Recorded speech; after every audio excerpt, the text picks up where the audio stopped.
예, 지금까지 국내 산업계 이슈들에 집중을 해봤다면 이번에는 대외 변수들 체크해보면서 우리 시장 전망해보도록 하겠습니다. 오늘 KB증권 김두원 수석연구원과 함께합니다. 어서 오십시오. 안녕하세요. 안녕하세요.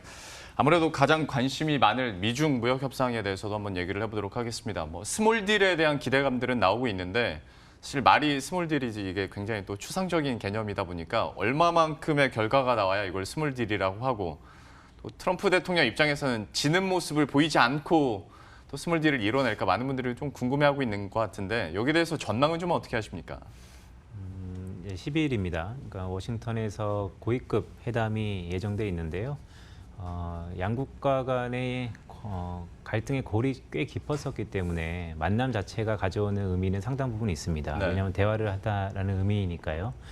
하지만 우리 흔히 협상이라 그러면 기브 앤 테이크입니다. 따라서 서로 간에 원하는 것을 갖으려면 또한 원하는 것을 줘야 된다라는 그런 대화의 협상인데 시장이 기대하는 스몰 딜은 어쨌든 컨센서스가 형성돼 있는 것 같습니다.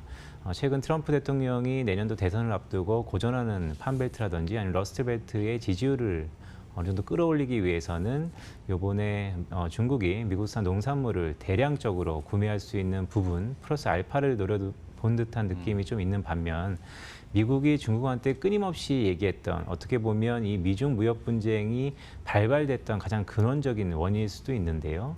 지적재산권이라든지 아니면 보조금 철폐에 대한 그전에 협상을 넘어서 법제화의 어느 정도 당위성, 명시성을 좀 더 이번에 부각시키는 게 미국이 원하는 부분입니다. 하지만 아시는 것처럼 서로 간의 이견이 상당히 있다라는 점에서 내일 모레 무역 협상이 테이블에 앉는 그 시기가 다가오곤 있지만 아직까지 양국 간의 이견이 좀처럼 좁히지 않다라는 점에서 우리가 원하는 스몰 딜은 어찌 보면 시장의 기대가 워낙 크다라는 측면에서 이번 협상 이후에는 오히려 반대적인 되돌림, 그러니까 열어보면 결국에는 서로 간의 이견만이 확인되었구나라는 부분도 불확실성이죠. 그런 부분도 상당히 내포하고 있기 때문에 조금 조심스럽게 접근할 필요가 있다라고 말씀을 드립니다. 그 스톡홀름에서 이루어졌던 북미 협상처럼 약간 서로 이견만 확인하고 다시 시장에 실망감을 줄 수도 있겠다라는 부분도 저희가 여지를 좀 열어놔야 될 것 같은데요. 이런 와중에 또 물론 트럼프가 잘하는 것이 이제 이슈로 또 이슈를 덮는 거긴 한데 물론 처음 나온 얘기는 아닙니다만 다시 한번 EU와의 관세 전쟁, 전초전을 벌이고 있지 않습니까? 과연 원하는 바가 무엇인지 그리고 여기에 따른 시장에 대한 불확실성 그리고 영향력은 어느 정도로 평가하십니까? 유럽과의 보호무역의 확산 여부가 4분기에 꽤 중요해 보입니다. 왜냐하면 유럽과의 미국의 무역 분쟁의 핵심에는 자동차 산업이 있었는데 즉 자동차 관세 부과 여부죠. 지난해부터 계속해서 논의가 돼 왔던 게 올해 11월 15일로 예정돼 있습니다.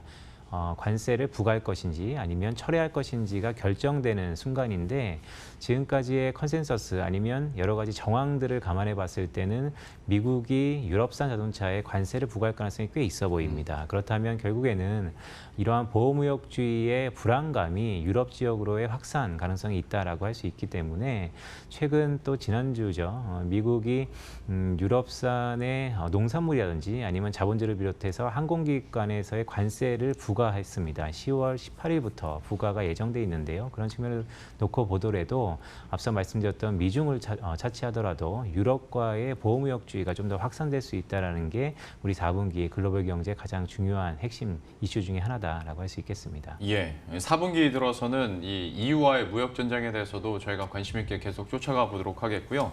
이전에도 자동차세 얘기가 나왔을 때는 독일의 상황이 지금처럼 안 좋지는 않았는데 요즘 들어서는 독일 제조업 지표도 부진하게 나오고 있어서 이게 또 시장에 얼마나 전반적인 불확실성으로 영향을 줄지도 한번 체크해 보도록 하겠습니다. 근데 약간 궁금해지는 게 이 시점에서 유로화 약세가 나타나는 현상이 있지 않습니까? 그러면 상대적으로 달러화가 강세가 일어날 수 있는데 트럼프가 원하는 건 계속해서 약세 쪽이란 말이죠. 어디서 이렇게 괴리가 있나 아니면 트럼프가 오히려 이건 100% 그냥 시나리오긴 합니다만은 달러 강세가 이렇게 상대적으로 나타나다 보면 너희들도 뭔가 느끼는 게 있어라 라는 압박이 될 수도 있지 않을까라는 생각도 좀 해봤거든요.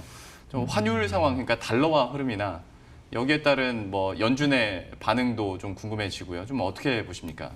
일단은 달러화의 강세 기조가 어느 정도 이어질 것으로 기본 전망을 하고 있습니다. 앞서 말씀드렸던 기본 전망이라고 말씀을 드렸고요. 왜냐하면 제가 보는 매크로 지표들 아니면 대내외 이벤트들의 전망을 가지고 환율을 어느 정도 포캐스팅, 즉 예상하기 때문에 기본적인 전망은 달러 강세가 상당히 내년 상반기까지는 지속될 개연성이 높다라고 말씀을 드립니다. 그 개연성의 일부에서는 미중에 대한 불확실성, 더 나아가서 앞서 말씀드렸던 유럽과의 보호무역주의 확산, 이 모든 것들이 안전선호, 즉 달러의 유인을 좀 더 높일 수 있는 부분이다라는 점이 깔려 있고요. 다만 최근에 들어서 트럼프가 계속해서 달러 강세에 대해서 신경질적인 반응을 보이고 있습니다. 좀 더 언론에 대한 노출도가 빈도가 잦아지고 있는데요. 또 과거 복귀해 보면 트럼프의 이 한마디가 시장 가격 변수에 상당한 영향력을 미쳤던 것도 사실입니다. 그렇기 때문에 상방 압력과 또한 하방 압력이 상당 부분 변동성을 일으킬 것으로 보는데 이쯤 되면 이제 전망을 해야겠죠. 저희가 봤을 때는 미 연준도 그렇고 기본적인 스탠스 자체가 아직까지는 내년 상반기를 시기를 넓혀보더라도 달러 강세 압력이 좀 더 높아질 수 있는 이어질 수 있는 국면에 진입하고 있는 게 아닌가라고 조심스럽게 말씀드립니다. 예, 환율 상황에 대한 변수들도 계속 체크해 드리도록 하겠습니다. 그리고 지난주에 참 시끌시끌했던 게 미국의 경기 지표가 좀 부진하게 나오다 보니까 ISM 제조업, 비제조업 다 부진하게 나왔고 그나마 금요일 그러니까 저녁에 고용 보고서 뭐 이건 해석에 따라서 약간은 좀 다를 수는 있겠습니다만 좀 달래주긴 했는데 이런 경기 침체에 대한 우려감에 대해서는 좀 실질적으로 이제 받아들여야 될지 아니면 아직까지는 괜찮은지 좀 어떻게 평가하세요? 시계를 좀 더 연초 쪽으로 돌아가 보면 미국의 장단기 금리가 역전되기 시작한 게 2월 말부터입니다. 예. 10년물하고 3개월물. 더 나가서 한 두세 달 지나서 이제 하반기 들어서는 10년물과 2년물도 장단기가 역전됐죠. 장단기 금리 차가 역전되면서 미국 경기의 리세션, 즉 경기 침체에 대한 우려가 이전보다 훨씬 높아진 건 사실입니다. 그러한 가운데 미중에 대한 불확실성, 내일 모레 협상을 앞두고 있지만 계속해서 불확실성이 심화되고 격화되는 가운데 여러 가지 경제 지표들이 우리가 생각한 것보다도 좀 더 부진하게 나옴으로써 경기 침체에 대한 우려가 높아진 것도 사실입니다. 실제로 10월 달 초에 나왔던 ISM 제조업 지수라든지 서비스업 지수가 동반 부진하면서 미국 경제도 이제는 경기 하강 국면인 건 맞지만 오히려 하강을 떠나서 즉 소프트 랜딩이 아닌 하드 랜딩, 경착륙 가능성도 있겠구나라는 불안감이 있었던 것도 사실입니다. 하지만 주말 사이 나왔던 9월 고용 지표가 많은 것들을 어느 정도 답변한다라고 저는 생각을 하는데요. 일단 고용 지표를 보면 긍정적인 부분과 부정적인 부분이 혼재돼 있습니다. 예. 그러니까 시간당 임금 같은 경우, 그러니까 임금이 높았다라는 것은 미국 고용 시장에 이탈했던 사람들이 이제는 다시 한번 고용 시장으로 들어올 수 있는 가장 강력한 요인입니다. 따라서 이 임금 상승률이 전월 대비 마이너스 0.04%, 즉 감소했다는 것은 어느 정도 향후 미국의 소비 경기도 그렇게 녹록치 않은 건 아니냐라는 우려감을 자아낼 수 있는 부분이도 분명히 있는데요. 하지만 그 외의 지표들, 실업률이 50년 내 가장 낮은 3.5% 수준으로 내려왔고요. 즉 완전 고용 수준이라는 거죠. 더 나아가서 그 이면에는 잘 하이라이트 되진 않았지만 고용률이라든지 아니면 경제활동 참가율이 동반 상승하면서 미국의 고용 시장이 생각보다 견고하다라는 점을 어느 정도 반증했다는 측면에서 보면 앞서 말씀드렸던 이러한 불안감들이 상당 부분 수면 아래로 내려갈 수 있는 부분이었다라고 말씀을 드리고요. 그렇기 때문에 우리 시장이 기대했었던 미 연준의 추가 금리 인하의 확률 자체도 좀 더 낮아진 듯한 경향이 있습니다. 저희 KB증권은 이러한 정황을 감안해 봤을 때 미국 경제가 경기 하강 국면에 들어간 건 맞지만 당장의 경기 침체까지는 아니다라는 판단에서 지난 7월 달과 9월 달 두 차례 금리를 벌써 인하했기 때문에 항상 통화정책에는 시차가 있기 마련입니다. 따라서 이 시차를 감안해 보면 연내에는 지금 수준의 연방기금 금리, 그러니까 하단이 1.75, 상단이 2% 수준의 미국의 기준금리가 동결될 가능성이 꽤 높다라고 전망을 하고 있습니다. 지금으로서 변화가 없다고요? 그렇죠. 네. 지금까지 봤을 때 하우스뷰이든 아니면 개인적인 분석과 판단이든 워낙 잘 맞추셨기에 한 번만 더 여쭤보도록 할게요. 그러니까 CME 패드워치에 따르면 그러니까 이번하고 다음번에 한 번 더 혹은 더 넓혀서 봤을 때 내년 한 상반기까지 보면 이제 이번 달까지 합쳐서 한 3번 정도 더 내려갈 확률이 계속 높아지고 있는 상황이거든요. 그럼에도 불구하고 올해는 동결. 그러면 내년쯤에는 몇 번 정도로 예상하시는 거예요? 일단 미 연준의 파월 의장이 이런 얘기를 했죠. 중간 조정 단계다. 그러니까 미드 어드저스트먼트라는 얘기를 했는데 결국 연내에는 동결 가능성이 꽤 높다라고 보고 있습니다. 하지만 내년은 어떨 것이냐.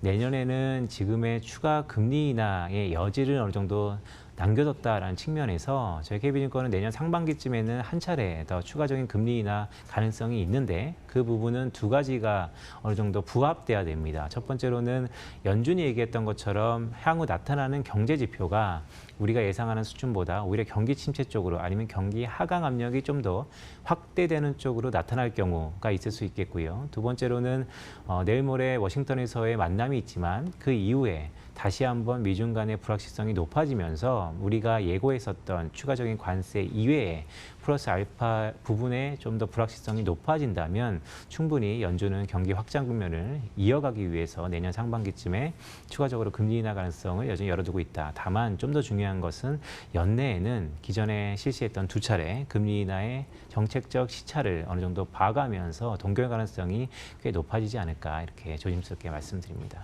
정말 그렇게 되면 또 트럼프 트윗 난리 나겠네요. 또 공공의 적으로 만들면서 연준과 또 의장에 대해서도 참 강도 높은 비판이 또 있지 않을까 싶은데 그렇다면 국내 같은 경우에는 좀 어떻게 보시는지도 궁금하네요. 한은의 결정은 좀 어떻게 되겠습니까? 한은이 생각보다 7월 달에 선제적으로 금리 인하를 한 이후에 한일 간의 무역 갈등이 생각보다는 확산되지는 않았고요. 다만 대외적인 불확실성에 대한 시차가 결국에는 중국 경제 성장률의 둔화, 결국 중국 수출이겠죠. 더 나아가서 한국 수출의 마이너스 폭이 이어지고 있는 부분, 즉 경기의 하방 압력이 국내 얘기입니다. 그러니까 많이 내려가고 있습니다. 그러다 보니까 한국은행도 10월 달에 추가적인 금리 인하 가능성이 매우 높다라고 저희는 보고 있고요. 최근에 나왔던 물가의 제로 성장, 즉 물가가 정체되고 또 마이너스 폭이 확대되고 있죠. 디플레이션 압력조차도 이러한 10월 달에 한국은행의 추가 금리 인하 가능성을 좀 더 넓히는 그런 조건으로 작용할 가능성이 매우 높다라고 보고 있습니다. 예, 한은의 전망까지 이렇게 살펴봤고요. 국내 증시 전망도 해보도록 할 텐데 아무래도 9월 한창 올라갔을 때 그 고점 대비했을 땐 지금은 확실히 레벨 한 단계 다운된 것 같습니다. 과연 10월 증시 전망이나 변수들 혹은 반대로 모멘텀에 대해서는 어떻게 보고 계십니까? 모멘텀은 워싱턴 회담이었을 것으로 봅니다. 지금 그런 진행 상태이고요. 이번 주 목요일 날 예정돼 있는데 소문난 장치일 가능성도 꽤 있어 보입니다. 즉 그동안 시장의 기대가 꽤 높았다라는 부분이죠. 또한 최근에 미국 경제가 흔들리면서도 시장의 하단을 경고히 했었던 부분 중에 하나가 연준이 나설 것이다. 즉 CME 워치 자체의 확률이 높아지는 것이 이러한 부분을 반증했다라고 봅니다. 하지만 이제는 되돌림이 조금 있을 것 같습니다. 워싱턴 회담 물론 좋은 결과가 나오면 좋겠지만 시간이 지나다 보면 결국 긍정적으로 기본적으로 바뀌는 게 있겠느냐에 대해서는 상당히 회의적인 듯한 모습일 것으로 저희는 보고 있고요. 즉 서로 간의 이견이 여전히 존재한다는 거죠. 더 나아가서 연준의 통화 정책에 대한 기대조차도 일단은 규범적이었던 연준, 즉 계속해서 나오는 경제 지표를 보고 판단하겠다라는 이 스탠스에 시장이 적응해가는 기간이 향후 4분기에 좀 펼쳐질 가능성이 있습니다. 그렇다 보면 최근에 나타났던 악재가 추가적으로 더 악화될 것이냐의 여부를 좀 더 우리가 볼 수 있을 것 같은데요. 그런 쪽에서는 상당 부분 12월 15일 날 미국이 중국한테 관세를 부과하겠다라는 일부 품목들 그 부분 이외에 더 구체적이고 확대되는 불안감이 없다면 지수는 어떻게 보면 지금 수준에서 크게 하락할 가능성은 적다라고 보고 있고요. 다만 반대로 그렇다면 우리 지수를 끌어올릴 모멘텀이 무엇이냐라고 하면 이미 연준이라든지 아니면 미중에 대한 기대감이 많이 반영됐다는 측면 또한 부담스러운 요인이기 때문에 지금 흐름에서는 크게 추세가 나타나기는 좀 어려운 국면에 진입하는 게 아닌가 이렇게 조심스럽게 보고 있습니다. 근데 지금 상황에서 약간 저도 개인적으로 걱정되는 게 환율 쪽인데 이제 9월에 올라갔을 때는 그야말로 연기금 매수에 힘입어서 올라갔지 않습니까? 근데 지금 상황에서는 매수 강도도 많이 줄어들었고 원달러 환율에 대한 변동성이 커지다 보니까 수급 환경을 봤을 때는 외국인들에게는 그렇게 매력적인 장은 우리 국내가 아니니까 여기에 대해서 증시 환율 영향 그리고 외국인의 수급 상황은 어떻게 보고 계세요? 외국인의 수급은 중장기적인 시계를 넓히고 구조적으로 봐야 되는 측면이 분명히 있고요. 그렇다면 결국에는 헤게모니 싸움 아니면 한국의 경쟁력에 대한 부분으로 우리가 귀결시킬 수 있는 부분이고요. 다만 단기적으로 시계를 연내로 좁혀본다면 결국 원달러 환율의 흐름에도 상당 부분 연동돼 있는 것도 사실입니다. 원화 환율의 약세 압력이 좀 더 높다라는 측면에서 보면 글쎄요, 경제적으로 분명 수출단에서 긍정적인 부분도 있습니다. 물론 이전보다 상대적인 효과가 좀 더 작아졌다는 측면이 있지만, 하지만 이러한 불확실성에서 한국 자산의 유인이 자체가 좀 더 희석되는 국면은 결코 외국인에게도 긍정적인 부분은 아니다라고 판단을 하고 있어서 수급적인 측면에서 보면 연말까지 이전과 같은 흐름, 즉 연말이 돼서 한국 주식을 매수해서 내년 연초에 어느 정도 전략을 피는 이런 듯한 흐름이 다시 한번 재개될 가능성은 그게 좀 적어진 게 아닌가, 이렇게 조심스럽게 보수적인 입장을 전해드립니다. 그럼 마지막으로 간단하게 10월 투자 전략 한마디만 해주시죠. 일단은 10월 무역업상의 이벤트, 소문난 잔치일 수는 있고요. 하지만 그렇다 하더라도 추가 하락, 즉 경기 리세션에 대한 우려가 경감되었다는 측면에서 어느 정도 하단을 다진 듯한 모습은 있습니다. 따라서 호흡은 짧게, 다만 추세적인 컨빅션은 없기 때문에 단기적인 모멘텀 플레이가 좀 더 가능하지 않을까라고 말씀드립니다. 호흡을 좀 짧게 갖자라고 얘기를 해주셨습니다. 여러분들의 투자 전략에도 좀 반영을 하셨으면 좋겠네요. 지금까지 KB증권 김두원 수석연구원과 함께했습니다. 고맙습니다. 고맙습니다.